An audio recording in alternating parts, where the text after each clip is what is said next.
I'm delighted to welcome architect and Jayhawk Duncan Fulton back to the campus on Mount Aurea today for a conversation about his rock chalk journey of leadership. He is a 1977 graduate of our architecture program. Duncan is a co-founder, president, and CEO of Dallas-based GFF, a 120-person architecture firm, recently ranked the #1 business firm in the United States by Architect Magazine. GFF is a multidisciplinary firm with completed work throughout the United States and in several other countries. Duncan's architectural work is diverse, with a recent emphasis on corporate and cultural projects. His corporate work includes Pizza Hut's world headquarters, Nokia America's headquarters, and Capital One's North Texas campus. He has worked for many of Dallas's most notable cultural institutions, including the Perot Museum of Nature and Science, the AT&T Performing Arts Center, the Dallas Zoo, and the Dallas Arboretum. He has served as president of both the Dallas AIA and the Dallas Architectural Foundation, and on the boards of the Texas Society of Architects. He also serves on the University of Kansas School of Architecture Planning and Design Advisory Board. Duncan, I'm pleased to welcome you to this conversation. I thought we can chat about your journey as a leader, to maybe learn more about what inspires you, what motivates you, how have your experiences shaped your journey as a leader, as an architect, and what role has KU played in shaping that journey. So if you could maybe just start chatting about your upbringing and what first brought you to KU. Good. I'd be glad to do that, and it's always good to be in Lawrence and good to be on campus.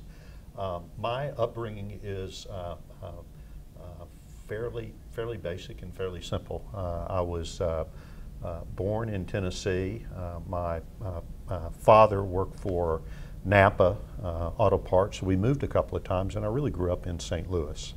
And Dad's an interesting story. He kind of a classic greatest generation father. He began his career working behind the counter of an auto parts company, little auto parts shop in Louisville, Kentucky, and ended up being president of the company 30 or 40 years later.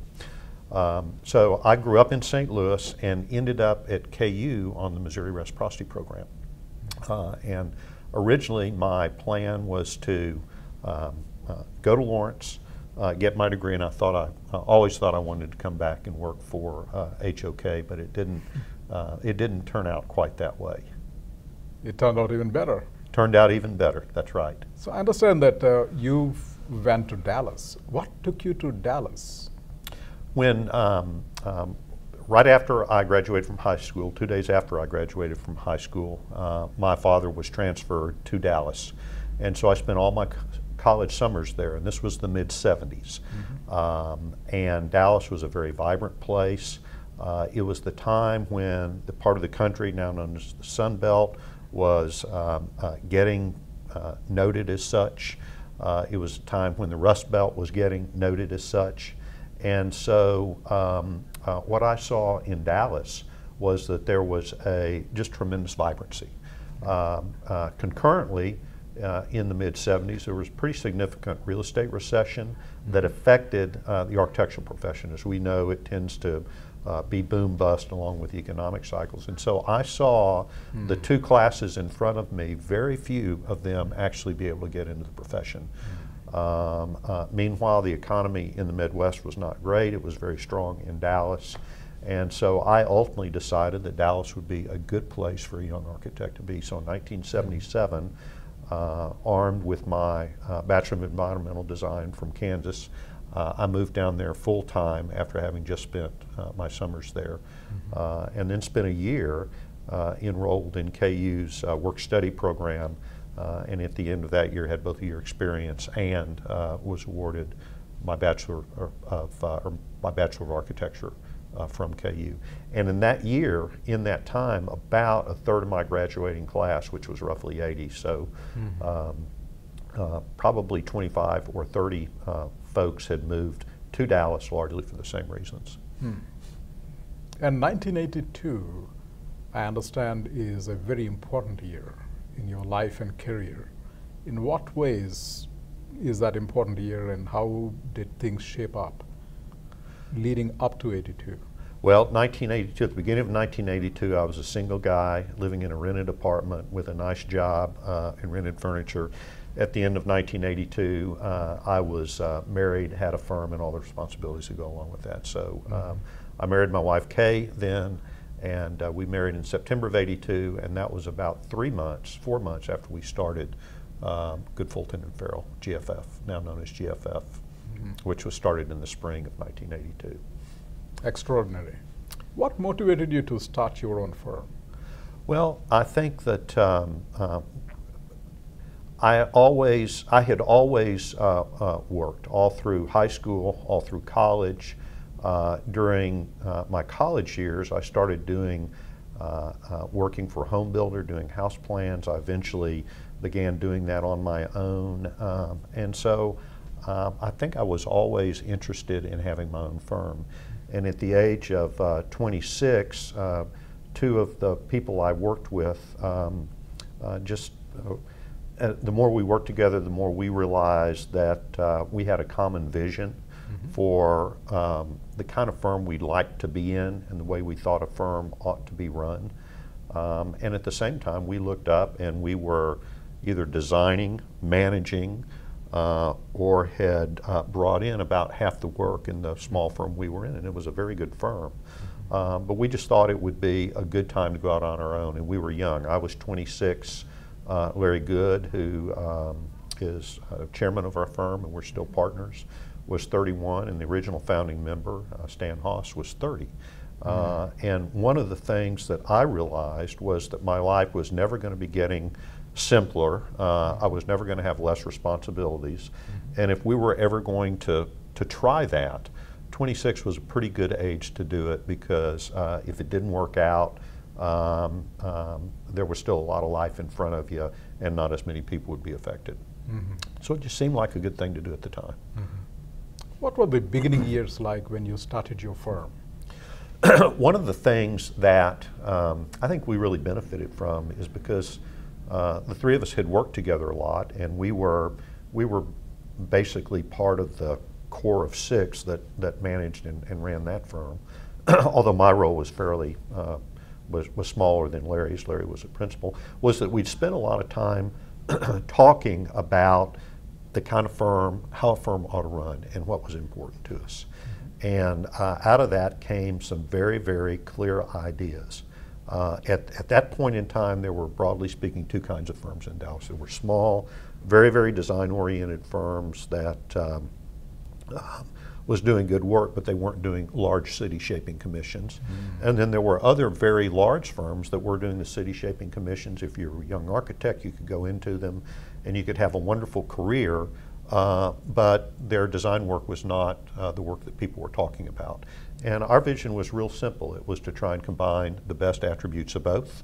And so in the early days, although we had a very clear idea of what we wanted to do, as you can imagine, a bunch of people in their late 20s and early 30s were not getting city-shaping commissions. Yes.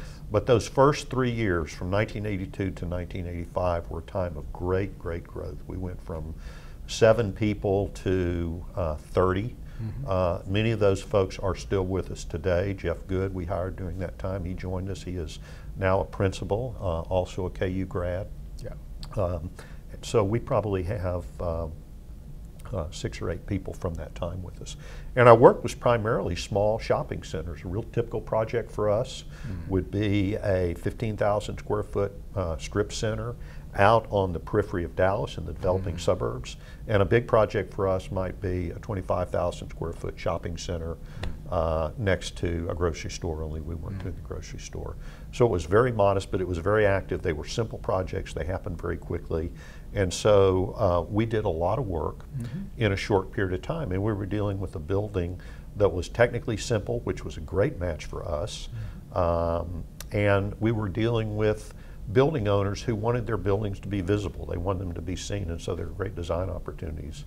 And so very early on, we got a reputation for doing those, winning design awards, serving the clients well.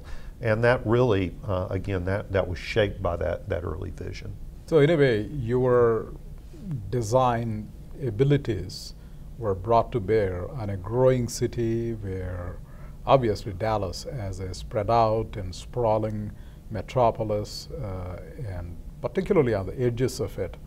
So your firm played a big role in shaping up the design aspects of all of these growth. Well, we played. I don't know if it's big, but we can see it, and it's notable. And I think as Dallas is, you know, it's one of the most vibrant American cities right now because our economy is so vibrant. We've had some wonderful civic investments over the last 10 or 12 years. We've been fortunate to be involved in many of those.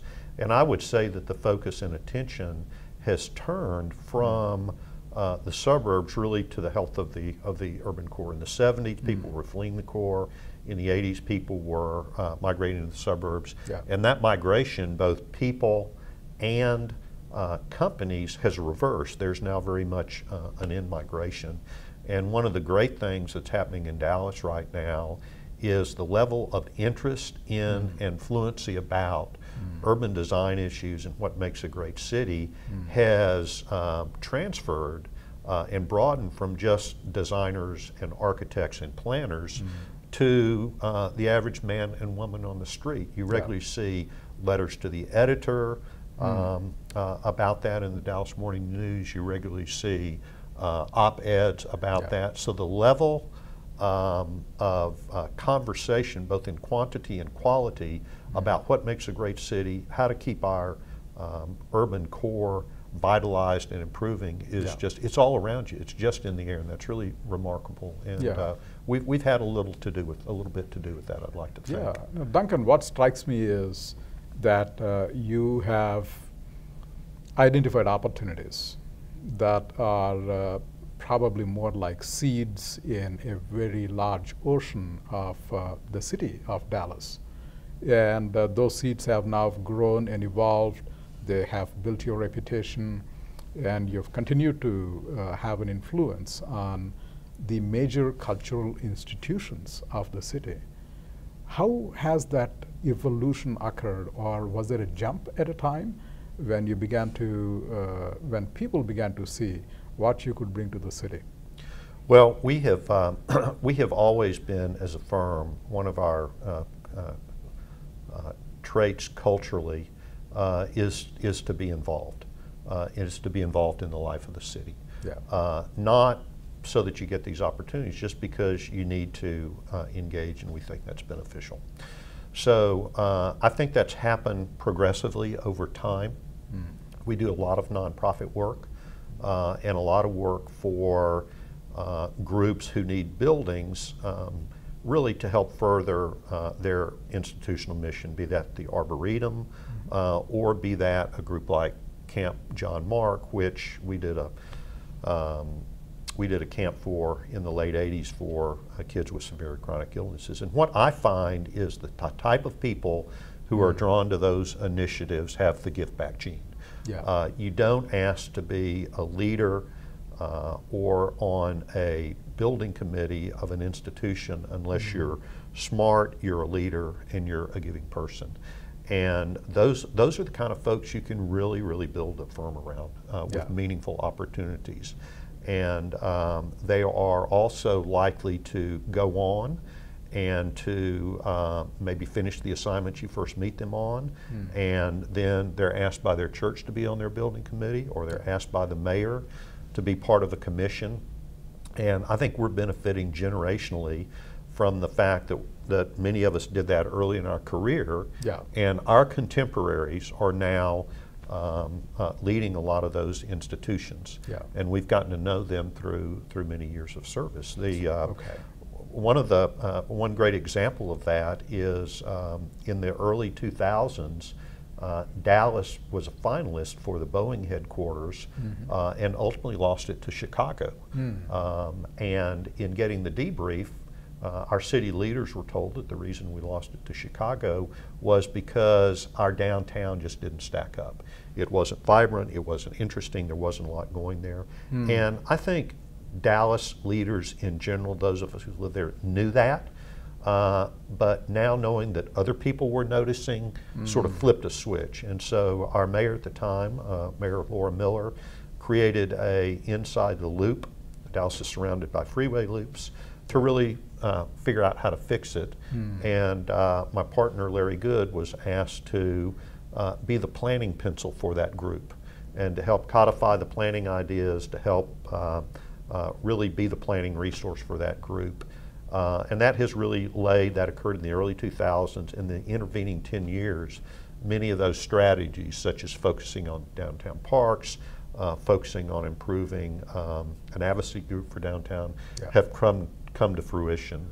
And so you can shape the world around you in many ways. Sometimes it's through initiatives, and sometimes it's through actual buildings. Yeah, and I think you make an excellent point about how good design is essential at every scale, from a product to a building to the city scale, and that sensibility is what eventually, and in the long run, grows the business and the vitality of the city.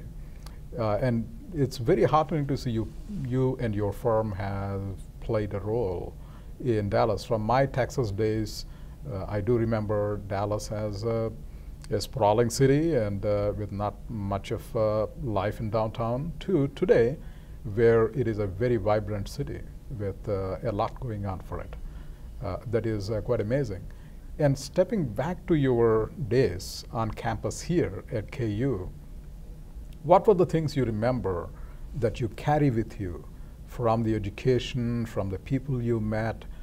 What kind of influence have those had in shaping your career and your ideas about the world and your approach to design and practice? Well, KU provided a very good education, and it was a balanced education. We had, when I was in school, you started studio the very first day, the very first semester, and you had a pretty full studio load. But it was also balanced with a variety of technical classes. And so we had, very early on, you were exposed to that balance that I think is so essential for architecture, in that there was a creative side, there was an artistic subjective side, and there was a more technical side. And I can tell you, one of the things I remember most distinctly from my years at KU is my very best professors were always the professors, tended to be the professors, who had they spent 3 days a week at a practice in Kansas City, but then were finding time to teach. So they were the practicing architects. And that, I say that wasn't exclusively so, but that was something, a trend I saw. Another individual that was very influential on me was Professor Lou Michaels, and his history of architecture class. And I'll never forget his history of architecture sequence. And I'll never forget that probably on the very first day, he told us, you'll not be required to memorize a single date in any of my classes, because there are many more important things that I have to teach you than memorization of dates. So it was a very rich experience, and it was a very balanced experience. And I think as I look out on the school today, that's continued. It manifests itself in different ways, but you've got programs like 804 that really balance what you learn in studio with what really needs to happen out in the real world, as they say. And in what ways do you think the school has played a role as you evolved in your career and have now become a major firm with national recognition and reputation. What role has the school played or the university played in this kind of evolution till today? Well, I think I'll answer that two ways. There's a personal answer, and the personal answer is it has given me a good foundation. But the firm answer is that we regularly see some of the very best students that come through our doors come from KU. We have a somewhat unique hiring program that's centered around an invited open house, where we have we close the firm down for an afternoon.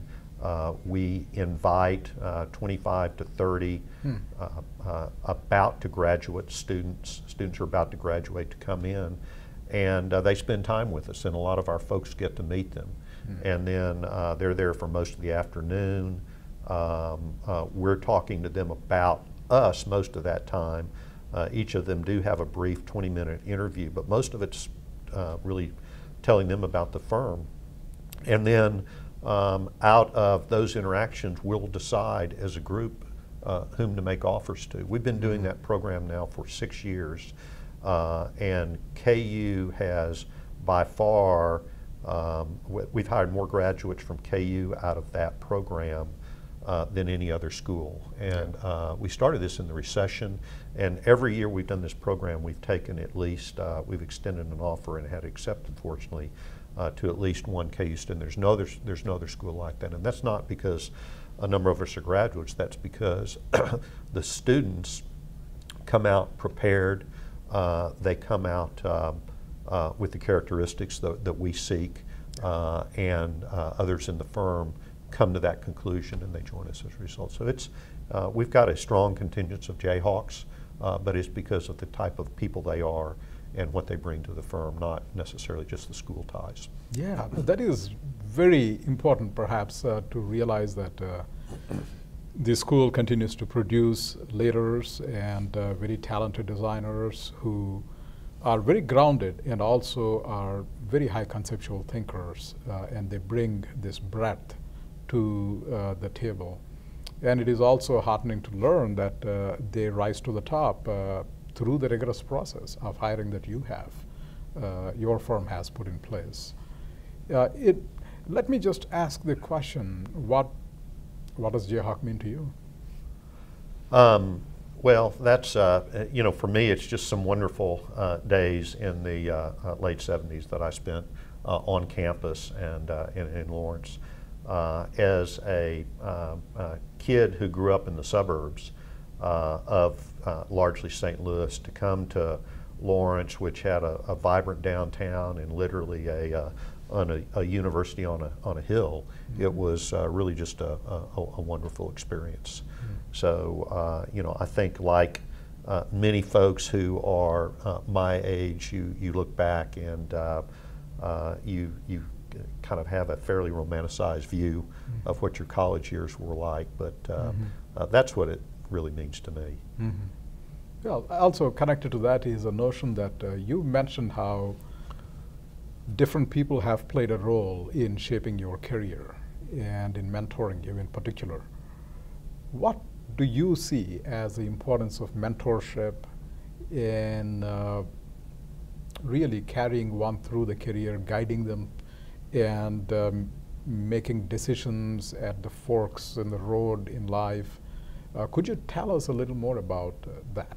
Yeah, I think that sometimes mentor is generally used singularly. People talk about having a mentor, and for me it's probably been mentors. It's probably been different people at different stages of my life, and I would encourage people to think about that, to have multiple mentors, to seek multiple mentors, both because you need different things at different stages of your life, and you need people who can guide you in multiple areas. Not surprisingly, my father was a very, very important mentor to me, and he, because of his business career, because he stayed with one company his entire working life and rose through and saw that company at many levels. He had many, many different experiences that, that we found relevant. My co-founding partner, Larry Good, although he's just 5 years older than I, he was kind of he was one step ahead of me almost at every stage of the career. So he has influenced me particularly with regard to civic service, professional service, and things like that. We have Kay and I have a couple at our church who has been very, very influential on us as mentors in our family life and spiritual life. So again, if you're going to have a rich and varied life, which I think everyone has, it's good to look for folks who can help be out there a little bit farther down the pathway with a flashlight showing you where the potholes are. That's excellent to hear.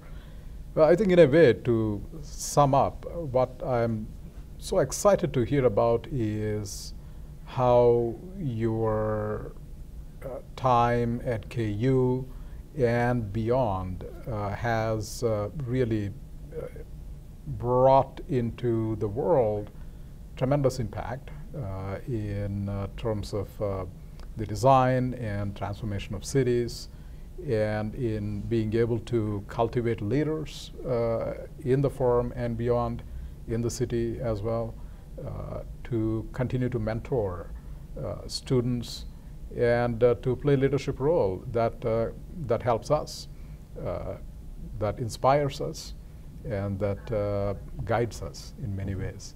So we are very excited to have you back on campus, and look forward to many more of these visits and an exciting future ahead. Well, thank you so much. Thank you. Appreciate it, and rock chalk.